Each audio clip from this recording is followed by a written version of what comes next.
बेनज़ीर, क्या राय है आपकी, किसके लिए ये जो एहतजाजी हिकमत अमली या अब एहतजाज की कॉल है वो नुकसानदेह हो सकती है? दोनों के लिए अलीना, मेरी राय में, क्योंकि पीटीआई की पहले बात कर लेती है। उनकी तो मुझे लगता है कोई ख़ास क्लैरिटी नहीं है कि स्ट्रेटजी है क्या, शायद कोई कम्युनिकेशन नहीं है।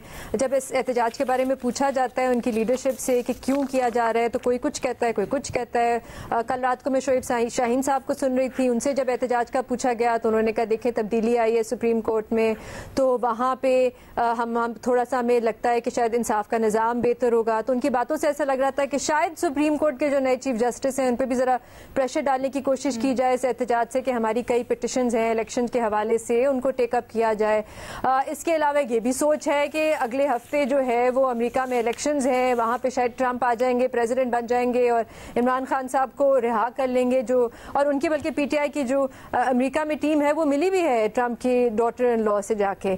जो मेरी तो समझ से बाहर है कि ये क्यों सोच है कि एक शख्स जो अमेरिका फर्स्ट की बात करता है वो आते साथ इमरान खान फर्स्ट क्यों कहेगा और उसके क्यों नारे लगाएगा। फिर सलमान अकरम राजा साहब की अगर आप बात करें तो उनकी प्रेस कॉन्फ्रेंस ऐसा लगता है कि ये जो नई आईनी तरमीम की बातें कुछ चल रही हैं शायद उसको रोकने के लिए, वो प्रेशर डालने के लिए। जुल्फी बुखारी साहब से बात करें तो वो कहते हैं कि सिर्फ इमरान खान साहब को रिहा करने के लिए एक ही एजेंडा है हमारा। तो बड़ी कंफ्यूजिंग सी सूरत है। लगता है कि एजेंडाज है और सब अपनी अपनी, लेकिन मेरे ख्याल से सिर्फ इसका एक ही मकसद है पीटीआई के लिए, वो ये कि जरा अपने कारकुनान को थोड़ा सा आप एक्टिव रखें, क्योंकि मौसम भी बेहतर हो रहा है, अब सर्दियां भी हैं, एहतजाज भी हो सकता है। लेकिन एक्टिव रखने के और बड़े तरीके हो सकते हैं ना। वाई ओनली दिस के जी बार बार एहतजाज के लिए निकल पड़ो करो। हुकूमत के लिए इसका क्या नुकसान होगा, ये जरा मुझे जल्दी से अगर आप बता दें तो। ये ऑपोजिशन में भी थे। देखिए हुकूमत के लिए इसलिए क्योंकि हुकूमत का रिएक्शन नहीं आता, हुकूमत का ओवर रिएक्शन आता है हर चीज में। अब राना सनाउल्लाह साहब कह रहे हैं कि अगर गैर मामूली कोई एहतजाज होगा तो फिर गैर मामूली जो है इंतजामात लिए जाएंगे। क्यों? आप हुकूमत में हैं, आप ऑपोजिशन में तो नहीं है, आपको आइन और कानून के मुताबिक लेने चाहिए, और आप क्योंकि हुकूमत में हैं आपको मामला हल करना चाहिए। अब आप उनको मिलने नहीं देते इमरान खान साहब। वो दूध के तो नहीं वैसे जले हुए, लेकिन 9 मई के बाद तो सारे के सारे बस हाथ पांव फूल जाते हैं इनके एहतजाज के नाम पर। क्या करें? आसिफ बशीर चौधरी साहब आप कहिएगा, हुकूमत या पीटीआई किसके लिए ज़्यादा खतरनाक हो सकता है? देखें ये दोनों तरफ से तो जो बयानात आते हैं वो सियासी नोयत के आते हैं। वो कहते हैं कि ईंट से ईंट बजा देंगे, ये कहते हैं कि अटक पुल पार नहीं करने देंगे, और दोनों तरफ से कुछ भी नहीं होता। कुछ थोड़े बहुत प्रोटेस्टर्स आ भी गए थे यहाँ पे, इनकी बात भी गलत साबित हुई थी, और कोई बहुत बड़ी दुनिया नहीं आई थी यहाँ पे, वो भी बात ऐसे एग्जेजरेटेड होती है। मेरा ख्याल है इसमें जो बुनियादी तौर पे लूज़र होते हैं वो पीपल ऑफ पाकिस्तान हैं और हुकूमत पाकिस्तान होती है जो बतौर रियासत हमला काम होती है। फेयर नहीं है। मैंने 2 ऑप्शन दिए आप लोगों को, थर्ड ऑप्शन कोई नहीं है, 2 में से सिलेक्ट करना पड़ेगा। देखें ये रियासत हमारी जो है ना, आप इसमें तीसरा ऑप्शन डालें कि रियासत का नुकसान होता है। देखें पिछले 6 हफ्ते इस्लामाबाद में कंटेनर लगे। अब होगा क्या, जिस दिन ये अनाउंस होगा ना, ये इस्लामाबाद सारा रेड जोन, इसके दाखिली खादी रास्ते, यहाँ पे सारा हुकूमत रियासत वैसे सेम थिंग, क्योंकि ये सब दोनों एक ही पेज पे लग रही हैं और दोनों एक ही चीज़ है। मज़हर अब्बास साहब आपके ख्याल में कौन बिगर लूज़र? देखिए तहरीक इंसाफ को नुकसान क्या होगा। तहरीक इंसाफ ने रिजीम चेंज का नारा लगाया पाकिस्तान में जब वोट ऑफ नो कॉन्फिडेंस के बाद, और अब वो अमेरिका में रिजीम चेंज का इंतज़ार कर रहे हैं कि अमेरिका में रिजीम चेंज होगी तो शायद उनको कुछ फ़ायदा हो जाएगा, और उसके बाद ही उनकी स्ट्रेटजी का गालिबन ऐलान होगा कि वहाँ की क्या सूरत हाल बनती है। अब ये उनके अपने जहन में है कि शायद डोनाल्ड ट्रंप आ जाएगा तो बहुत सी चीज़ें होंगी, ऐन मुमकिन हो और ऐन मुमकिन ना भी हो।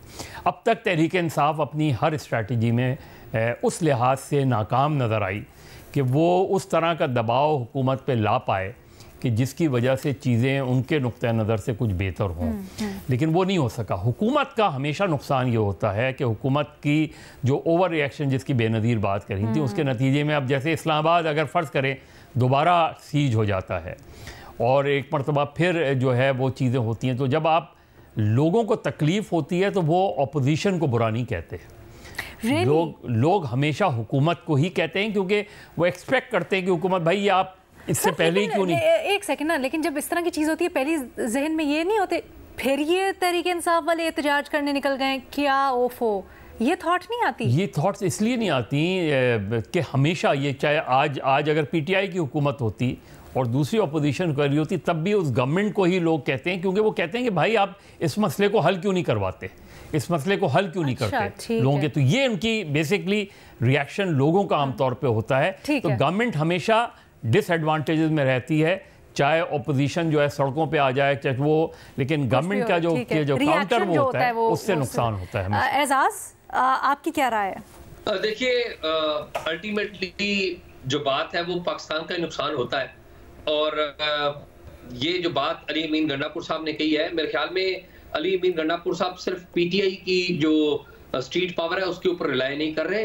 अगर खैबर पख्तूनख्वा में जाएं तो पीटीएम जो है उसकी स्ट्रीट पावर बहुत ज्यादा है, पीटीआई से ज्यादा है, और इतनी ज्यादा है कि अभी जो जिरगा हुआ था उस जिरगा में तमाम जमातों के लोग मौजूद थे बिला शिरकत गैरे, और उस जिरगे की डिमांड में वो जो ऐलानात किए गए थे उसमें एक ऐलान था कि हम 2 से 2.5 लाख बंदा इकट्ठा करेंगे। तो मेरे ख्याल में अली अमीन गंडापुर जो बात कर रहे हैं वो डिपेंड पीटीआई के क्राउड पर कम, जो पश्तून क्राउड है उसके ऊपर ज्यादा कर रहे हैं, जो कि पीटीएम का है। मेरा नहीं ख्याल कि ये ऐसा होगा, लेकिन ये बात अल्टीमेटली जरूर है कि जो नेशनल लेवल पे इम्पैक्ट होगा वो बड़ा एडवर्स होगा। अल्टीमेटली नुकसान जो है वो पाकिस्तान का। अच्छा सर, अब बड़ी खबरें होती हैं आपके पास। एक चीज़ ऐसे ही कंस्पिरेसी थ्योरी का सवाल मेरे जहन में आया है। इमरान खान साहब की रिहाई की बड़ी बातें चल रही हैं, तो क्या इन बातों में या कयास आराइयों में कोई हकीकत हो सकती है जो ये नवंबर के लिए इतना बड़ा एहतजाज भी फिर प्लान कर लिया गया और उससे मंसूब किया जा रहा है कि कहीं ना कहीं उसको एक पॉलिटिकल विक्ट्री के तौर पर पेश किया जा सके? मेरे ख्याल में आप नवंबर तो क्या दिसंबर भी लिख लें, इमरान खान साहब अभी इस साल तो रिहा होते हुए मुझे दूर दूर जाते हैं। ठीक है, तो फिर जैसे दीगर एहतजाजों की खबरें थी या प्लानिंग थी, उसी तरह उसी तसलसल का आपको एक कड़ी लगती है?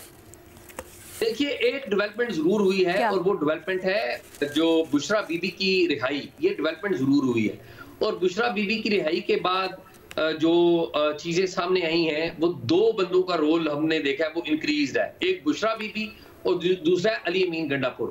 बुशरा बीबी हमने देखा कि सियासत में आई हैं, उन्होंने पार्टी इजलास किया है, लेकिन ना तो बुशरा बीबी ने किसी एहतजाज का ऐलान किया है और ना ही किसी एहतजाजी कोई तारीख दी है। और यही अली अमीन गंडापुर की तरफ से भी जहां तक मेरी मालूमात है कोई तारीख नहीं आई। तो असल में बुशरा बीबी की जो रिहाई है उसके बाद एक सीबीएम्स होंगे। सीबीएम्स का मतलब ये कुछ ऐसे इकदाम करेंगे जिससे ये साबित हो कि ये अच्छे बच्चे हैं, ये चलने देंगे सिस्टम को, तो तभी कोई आगे बात बढ़ सकती है। सर, लेकिन अली अमीन साहब तो कहे हमारे हैं, हम कफन बांध कर आ रहे हैं। देखिए, वो अली अमीन गंडापुर इसलिए कहते रहेंगे कि बुशरा बीबी ने ही इमरान खान साहब को समझाना है, क्योंकि इमरान खान साहब अभी तक, या बानी पीटीआई जो है वो अभी तक अपना एक स्टैंड लिए हुए हैं। ठीक है, उन्होंने पीटीआई को प्रोटेस्ट बना दिया हुआ है, तो उसको अली अमीन गंडापुर तो नहीं समझा सकते। अच्छा, अली अमीन गंडापुर, क्या आप इन शॉर्ट ये कहना चाह रहे हैं कि ये एहतजाजी तहरीक के ऐलानात होते रहेंगे, कोई तारीख का ऐलान नहीं होगा? देखिए, इस सारे मामले में ना एक खबर मैं आपको बताता चलूं कि जब बुशरा बीबी रिहा नहीं हुई थी तो अली अमीन गंडापुर, आपको पता है, तमाम जगहों पे वो राब्ते में हैं, और जाहिर है उनकी पोजीशन भी ऐसी है, वो तमाम जगहों से राब्ते में रहते भी हैं। अली अमीन गंडापुर को कहा जाता था कि वो खान को संभाले, या बानी पीटीआई को अली अमीन गंडापुर को कहा जाता था कि वो संभाले उनको। तो एट वन टाइम अली अमीन गंडापुर ने कहा कि ये मैं अकेला नहीं कर सकता क्योंकि मेरे ऊपर डाउट हो जाएगा, तो ये काम मेरे साथ कोई मौसर तरीके से कर सकता है, तो वो बुशरा बीबी है। तो बुशरा बीबी की रिहाई का जो प्रोसेस सारा शुरू हुआ वो इस तरीके से हुआ, और बुशरा बीबी भी जो मुतलका लोग हैं उनसे राब्ते में रहती रही। Interesting with that